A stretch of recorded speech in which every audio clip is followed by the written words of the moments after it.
From the field to the locker room, covering the six-time champs, this is New England Nation. Welcome to our season finale of New England Nation Overtime. I'm Morgan Weaver. The Pats lost to the Seahawks in Super Bowl 60, 29-13. A regular on the show, Andy Gresh, joins me now. Gresh, we both, I believe, picked the Seahawks, but we thought it was going to be a much more competitive game. Who is at the top of your blame list for this loss? Well, I think you got to look at the Patriots offensive line, and a lot is being made of Will Campbell today and the left side of the O-line. But I haven't heard anybody bring up that it was the veteran side, the right side of the O-line that was attacked via blitz a couple of times that got home to really be a part of ruining the night of Drake May. You know, we've heard people talk for like 2 years now, Morgan, of trying to make comparisons of Drake May and Josh Allen. We didn't see any of that Josh Allen last night. The ability to run around, the ability to make plays, and Seattle made it difficult on New England on a couple of different fronts, including being physical against the wide receivers. But clearly Josh McDaniels and the offensive line weren't able to shore up how to be able to handle the extra pressure that the Seattle defense was consistently bringing throughout the night. 9 of 19 pressures allowed by the Patriots were on that left side. There was 3 sacks and an interception by the left side. We knew that that side was a little subpar heading into the season even, let alone this game. What do you think the Seahawks did differently that just exposed them so much more? Well, I mean, I think there was the winning of one-on-one battles, and I think what we're going to hear out of the Patriots camp within the next week, per se, is, Will Campbell's knee is compromised and he's got to have surgery. He clearly did not look right last night. He did not look like he was moving anywhere near as well as he was during the regular season before he got rolled up on. And, you got to ask those guys to win one-on-one battles and grow up. I'm stepdad to almost a 24-year-old. And when you think about how young Drake May and Will Campbell are, for some of us of a certain age, they're not far from the age of your own kids, and you're thinking of them going out and trying to play productively in a Super Bowl. I mean, Drake May hasn't even had 40 starts yet, and I think there are a lot of times that we forget it. So you mentioned it was 9 of 19 from the left side. Well, where were the other ones coming from? The veteran guys on the other side. So really, Will Campbell's getting blamed for a lot, while the whole offensive line did not play well last night. And my thoughts on Garrett Bradbury, the center. They need to get a big old fat butt rear end in there at center. They need a 330-pounder to drop in the middle of that offensive line next year. And Drake May, I know you didn't think he was the MVP of the season, but he had an MVP caliber season leading up to the playoffs. But specifically last night, I don't think we've ever seen him look so frazzled and uncomfortable. Do you think it was just the stage he was on, or do you think it was something about Seattle's defense? No, I think it was the constant pressure. It forced him to speed up his decision-making. And when New England got into longer down and distances on third down, you're either taking the check down and giving up, or you're going to try to make the play to be able to get the first down. And I thought there was a little bit too much of that. Really, when you think about the pressure that Seattle was able to bring, it's because New England wasn't consistent enough in running the ball on early down and distances. Look at how many times they were in what you would consider second and long, where you're only getting 3 yards on first down. And, yeah, you're kind of staying on schedule. But if you get into 2nd and 7 and then you're incomplete, then you're in 3rd and 7, which is the years back. So, really, the lack of success on first down, I think, really ended up contributing to Seattle being in down and distances to bring that kind of pressure wherever it was coming from that New England just couldn't handle. I mean, Josh McDaniels had 2 weeks to prepare for the Seattle defense. What were you kind of disappointed in with his game plan? Well, they weren't able to find a way to adjust to the blitz, whether it was short throws to the blitz side or finding a way to, get a seventh blocker in there if necessary. I think there was too much of the, hey, we're going to try to have 5- and 6-man blocking schemes when at times you needed 7, and at times you needed to have somebody on the outside win a one-on-one battle. This was a game where I was a little disappointed in Steph Diggs because at some point I thought, okay, this is a talented wide receiver. Find a way to get him open, even if it's 5-yard hitches, whatever it is. Try to find a way to get him going. That's where in games like this, where maybe you have to keep in an extra blocker or two, that's where I really feel like that number one wide receiver has really got to show themselves. And I never got the sense that Steph Diggs was even a threat in this Super Bowl. Do you think it was more so the wide receivers? Because there was some plays, it looked like there was open guys on the field and Drake May was just straight up missing them or not even seeing it. Yeah, the throw to the other tight end, Austin Hooper, that was a big one. There was one down the field, I think, to Booty that was missed, and that's where you got to give Seattle credit. They quickened up the pace of the Patriots offense and then throw a little bit of pressure in there, and you have Drake May having a couple of cold bird misses.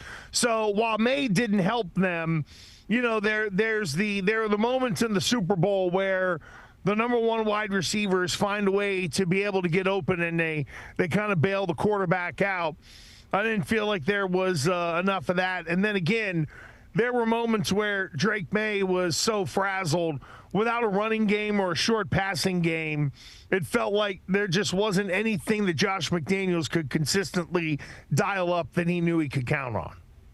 On the opposite side, it looked like Sam Darnold settled in, and it was pretty calm early. He wasn't seeing ghosts out there. He was under pressure too, but he got it out a lot quicker than Drake May did. What did you see from Sam that allowed them to do so much better than the Pats? Well, I think ultimately it was the wearing down. Like in the first half, I didn't think Sam Darnold played great. In fact, if anything, I was really upset at Milton Williams, who could have made a half dozen different kind of plays out there, it felt like, in the first half. And he would miss a tackle or Darnold would slide by him. And I really think that first half was the ultimate grind for both teams. And the fact that Seattle came away with a couple of field goals, you feel pretty good about that. It was really that second half where I thought Seattle dealt with the pressure better. New England wasn't getting that flash pressure up the middle, and ultimately Darnold was able to settle in with a little bit more of a cleaner pocket. And when the pocket wasn't clean, there were defenders that were missing tackles out there left and right, from defensive linemen on down. That contributed to Seattle being able to keep some of those drives alive. All right, Gresh, thank you. We're going to have more after the break.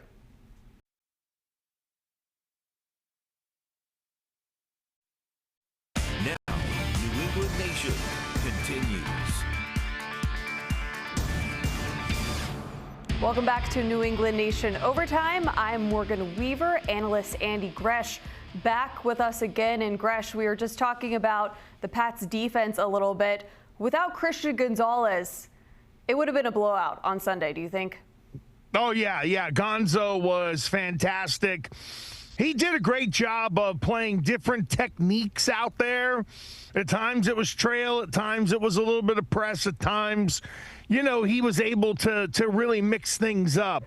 But I thought good tackling, the physicality came out in Gonzo. And here's the thing: when you're lining up that many times against an offense that is starting to cook a little bit because the quarterback isn't getting as pressured, and every play, even though JSN missed a chunk of the third and fourth quarter, I thought Seattle didn't really change the way they called their offense. They just kept running what they run and didn't adapt or freak out that they didn't have their number one wide receiver out there. But in the end of the day, Christian Gonzalez was arguably the Patriots' best defender. In postgame, Gonzo had said, nobody thought we were going to get to this point. Do you think some people need to put in perspective, or do you think they already have the perspective of the fact that, this is a team that I personally thought would win 9-10 games, get a loss in the first round of the playoffs? Do you think people need to realize this is a team that maybe shouldn't have even been there and just exceeded all of our expectations? Yeah, I think once everyone calms down from the immediate loss and the way it went down, I think people will step back and realize, wow, this, they're back and they're a factor in the AFC. We know the schedule will be tougher next year. We know they have some cap issues they have to clean up. They have some people they need to retain and hopefully add in free agency. How do they go about handling the draft? They're at the bottom of the first round. If they think they're drafting a starter, do they want the 5-year of cost certainty, or do you want to take that first-round pick and slide back and get more kicks at the can in the second and the third round, because New England does need some cheap labor? But, yeah, Morgan, I think in the moment there's a lot of instantaneous kind of reaction going on right now where it feels like the sky is falling, but it really is anything but. And when you discuss retaining, who do you want to keep? What are you looking for the Patriots to do in this offseason? Who are you hoping that they keep on the roster? Well, I want to see them address the center spot. I think that is the biggest issue with the offensive line right now. I would not be surprised if Jared Wilson slid from left guard to center next year, and then they repurpose the left guard spot and maybe go get a veteran be able to put between both those second-year guys. I'd like to see the running back room stay the same, and that includes Antonio Gibson coming back from a knee injury. I'm tempted to want to go after another wide receiver or maybe a better complementary tight end to Hunter Henry, to where he can get that zero set on the field a little bit more. And I think defensively, it's continuing to add to the defensive line. I'd like to see him draft a linebacker. Like, I'm sick of Robert Spillane. Great, you're a hardo. You're a good story. I'd love somebody back there that'd be a 3-down linebacker. That'd be such a luxury. Look at the Seattle defense. As a part of the picks they got back from Russell Wilson, they drafted 2 linebackers, and it's really changed their defense in a big way. So, continuing to add depth along the line of scrimmage, find a linebacker, upgrade center, maybe find another veteran complementary wide receiver. Just try to add more depth in critical positions so that, with all due respect to the guy, you don't have to put Vidarian Lowe out there. Sam would be so upset hearing you talk badly about V. Lowe. He loves him. Oh, I know that's his guy, but I've seen enough of him. I'm okay. He's a nice veteran backup, but you can always look for upgrades in situations like that. Mike Vrabel, Coach of the Year, was able to turn this thing around, turn the 4-win team into a Super Bowl team. But yesterday, it seemed like he just didn't have the answers. We talked about Josh McDaniels a little bit. What do you think that Vrabel could have done? He seemed like he had to keep settling down that offense and just wasn't clicking for them out there. Well, they had no answers along the offensive line. And when you have no answers to the pressure, you have no answers to the test. And there is there is the mischievous part of me that wonders if Mike Vrabel uses the playoff run as a reason to maybe make a change at offensive coordinator if there is any issues lingering there. I personally wouldn't do that. I think we've seen what it can do to change a quarterback's coach or change an offensive coordinator with a young QB. We've seen that with Mac Jones, but I don't know. I think when you can't fix the problems in protection, you ask yourself, is it the players or is it the coach? So I think if Mike Vrabel feels like, well, our problems in the Super Bowl was connected to the coach, he didn't do this or he didn't do that upon retrospect, then ultimately, McDaniels does kind of get blamed. But I don't think he will. And at the end of the day, I think everybody understood what they were dealing with on the offensive line going in, and that includes Will Campbell, knowing that he might be compromised and might not have a great effort here. Will Campbell postgame declined to answer any questions. Do you think he should have answered to the media at that point? Bad, bad, bad. If there's one thing in this New England region that you can't do, you can be fake accountable. You can stand there and give all the good words and not really mean it, and people will figure you out eventually. But at least in the short run, they're not going to react negatively because you were unaccountable. The one thing you can't be is unaccountable in New England. If you're going to be viewed as a star, if you're going to be viewed as one of the pillars of the organization, you stand there, you deal with it, you answer the questions. You just, you rip the Band-Aid off and you get it over with. Will Campbell's going to take some big knocks on that for a while. I know Morgan Moses spoke post-game, and he was complimentary of Will Campbell, saying, I've never seen a rookie play as good as he did and step up. Do you think we should give him credit for how he did this season as a rookie? Yeah, I have no issue with the way Will Campbell played. I mean, again, I think people think that he was going to step right in and ultimately, be Rookie of the Year or something like that. I thought overall he played really well. It was a good step forward. I think the people who are thinking, "Oh my God, we got to go get another left tackle," again, I think we're gonna hear more about the knee and the state of Will Campbell's knee in terms of where it was when he played the Super Bowl, or sort of what he was playing through. But no, I'm still very bullish on Will Campbell. I think people are incredibly overreactionary today. I think so too. Something to do with the Super Bowl loss. But don't go anywhere. We're going to have more on New England overtime after the break. Now, New England Nation continues. Welcome back to New England Nation Overtime. I'm Morgan Weaver. Analyst Andy Gresh back with us again. And Gresh, Drake May, just a second-year quarterback, 23 years old. Do you think he will be able to see a Super Bowl again in his career? Yeah, I would hope so, Morgan. They've got a couple of things right. Number one, they have focused ownership, and I think that's why Mike Vrabel's here. Number two is they have Mike Vrabel here, and they have someone who has been a part of roster building at a couple different levels that I think adds a unique perspective when it comes to roster building or kind of breaking ties between players at certain positions or things like that. I think when you look at it along the offensive line, you'd love to add an impact veteran, whether it's a center or a guard. So, yes, everybody wants depth, but you're realistically one player away there. You have Hunter Henry. You can find another tight end or buy another tight end in free agency. A wide receiver room that no one liked going into the year, now everyone suddenly likes, and it doesn't look like there's really going to be a ton of movement there. Keep the running back room the way it is, and let this group continue to grow. Let them continue to grow for another year.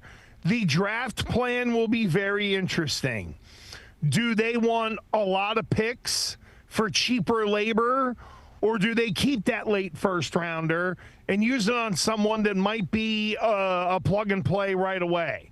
I think a second level player is necessary at linebacker. Continue to add depth along those lines of scrimmage. And look, I'm a big believer in this too, Morgan. Draft corners, because those guys find ways to make rosters. And New England has stumbled on a couple of different Malcolm Butler types over the years. So continue to just bring corners into the building, because for as much as we love Gonzo, we also know what it's like when he isn't out there. Do you think that the Pats now need to focus on building more of the O-line, or like you said, the quarterback situation? Because I think the defense did enough to win the game on Sunday, or do you disagree with that? No, I don't think the defense did enough. They didn't get enough stops, and if there's one reason why I want more cover guys, or maybe someone at the second level of the defense, a linebacker who can be a 3-down player, New England was putrid when it came to red zone defense. So you either need some people who can cover or some impact people in the middle who can deal with tight ends and play action. You know, I think at the safety spot, New England's feeling pretty good. But again, an impact O lineman would be nice if you could find a real hoss at center. I'm telling you, I don't think I can oversell the impact of getting a big upgraded center to someone who is a much more traditional NFL body at that position. You mentioned safety. Obviously, they got Craig Woodson last year, and Jalen Hawkins had the best season of his career so far, but he's a free agent this year. Do you hope that they retain him and keep that duo back there? Yeah, I mean, Hawkins would be nice to keep. Let's see where the numbers go. Normally, when you're a player coming off of a run of a team that goes to the Super Bowl, you know, you end up having more people falling in love with you across the league. So maybe Hawkins ends up going out and getting paid. He's a very nice player, don't get me wrong, but he is eminently replaceable. You can find another Jalen Hawkins along the way somewhere, and maybe that's a sneaky spot, Morgan, where they look at safety and say, hey, we can get an impact player in here on the back end. Maybe that's where the big addition is. I would love to have a second-level player like a linebacker, but if they can get an impact safety who has some linebacker qualities, gives you a lot more flexibility within your defense. When looking at the big picture of next season, obviously everybody liked to talk about how easy the schedule was this year. When you look at next year's schedule, do you think this team will be able to fare as well as they did this season, or are they going to struggle more? No, I think there's definitely going to be a little bit of a backslide when it comes to the overall record. That doesn't mean they still won't be a playoff team and be just as dangerous in the playoffs with that defense. It just means that the road is going to be very different this year. But look, there are a lot of teams on their schedule. Jacksonville rose up this year. Can they keep the momentum going? There's some teams who, you know, it just happens to be one of those years where regardless of where New England finished, first, second, third, whatever, it was going to be a tougher schedule because of the crossover divisions. So, yeah, I could see them, you know, being a 10 or an 11-win team next year, but still very dangerous in the postseason. With the AFC so wide open this season, do you think that this was the Patriots' chance? They didn't have to face a Patrick Mahomes. Josh Allen might have revenge on his mind next year. Lamar Jackson and the Ravens could be a lot better with a new coach. Do you think that this year was their opportunity, or they could be back a lot quicker than people think? Oh, no, I think they're going to be competitive for years to come. This defense is built the right way. And they can continue to add interior defensive linemen or defensive linemen that are really going to have an impact. But, no, I think they're here to stay. You look at Baltimore, it's a whole new team down there. We have to think of that. They have to reprove themselves with a new head coach. As I mentioned, our guy Liam Cohen, will Jacksonville continue to play the way they did? What will Buffalo be like? Let's remember, they decided that whatever was going on coaching-wise wasn't good enough, but they took a junior member of the staff and made them the head coach. So is that going to be the thing that fixes Buffalo? And then in Kansas City, when Travis Kelce walks away to make billion-dollar babies, that's a big piece of their offense they're going to have to fix. So I think Kansas City's got to look in the mirror and kind of see which direction they want to take their organization with Patrick Mahomes. And I think New England is they're squarely in the mix here for years to come. Like, you look at Indianapolis, they'll go back to stinking next year. Are you still kind of surprised? I feel still surprised that we're sitting here talking about a Super Bowl game when at the beginning of the season, all of us couldn't have even imagined this, just how quickly that things were able to turn around for them. Yeah, and I know some things went New England's way this year, but we have to acknowledge how far they've come.